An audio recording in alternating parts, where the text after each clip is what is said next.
Guys, as the late, great Tammy Wynette once spelled out, D-I-V-O-R-C-E, is a song that many people know all too well. And although you may celebrate the fact there'll be no more holidays with the old monster-in-law, and as you moisten your finger and turn the page on a major part of your life, of course, there's some important rules of etiquette that should be observed as you turn the key into the old ball of chain and unlock it.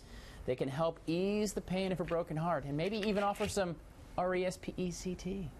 With some thoughts on some etiquette from the Protocol School of Washington, the Pope of Polish, Pamela Eyring. You amaze me every time you introduce me, Tyler. Thank you. I'm the Pope of... Do you have to kiss my... Yeah, well, all right. Yeah, so, let's don't go there. You know, I'm always fascinated, and I love to hear my grandmother and so many friends have older folks that have been together for 30, 40, 50, 60 years. Great. But that just isn't the case anymore. Divorce is a very real thing. Yeah, it is. And it's painful. It's very painful for people. I know several people going through divorce or have went through divorce in the past year, and it's painful for both sides. Sure. It is. I mean, it's a life change. Even if one side is driving the force, or sometimes two people just can't. Right. But it does change your whole world. Yeah. So how do you kind of navigate through that with the proper decorum and grace that we should all emulate? Right, because I think that's what it takes, is take the high road, and one way to do that is not put everything on Facebook. We're going to start there, because it seems immediately well, we're emotional, you know, especially if you're the one that didn't see it coming, and you know, maybe there's some bad things that happen. They show me some attention post. Oh, please help me. Yeah, so please. Maybe your wife or your husband has not been honorable, and maybe he's had an affair, and so you don't want to put all that on Facebook. Right. You know, keep it clean, because you'll take the higher road and you'll be more respected. Sure. What about children? And all too often we hear children are being used as pawns, and that's a phrase that's used.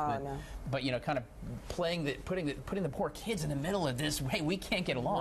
Right. No, I think by keeping your children out of it is the best thing to do. We all know that, but sometimes they see us crying or upset. So you just say, Mommy or Daddy, you know, we're having a hard time right now, but we're going to be okay. Your daddy loves you, your mommy loves you. It's going to be fine. So even you may hate that person in your heart, for the kids, you got to say, you know what? You bet. It's just going to be something different. You need, because you have to get along, and that child or children might love both of you, hopefully, and you know, you want to keep it bridged. You know, there's one other set of custody wars that you have besides the kids, and that's your friends. How do you divide up who gets what friends? How do you do that? Yeah, it's not usually in the divorce decree, is it? I think when you are divorcing, maybe talk about that and say, look, these are our friends, they're my friends too, not that I've known them longer, but have that established, and then eventually you'll see if they're really your friends, because if they don't come around or talk to you anymore, then you'll know they really weren't your friends, and let him or her have them, but no, I think it's good to stay, but when you're with those friends, maybe don't go, what's my ex-husband doing? Who's he seeing these days? You know, what's up with that? Right? No, just keep it simple and friendly and upbeat, and then they'll want to be around you more. We're adults, right? You just gotta just handle adult situation. That's right. There you go. There's one more thing, Tyler, I want to say is when you're going through a divorce, especially with that pain, you might need to seek counseling. Okay. That is a good thing. I mean, because sometimes we get so depressed and we start looking at ourselves, you know, really poorly.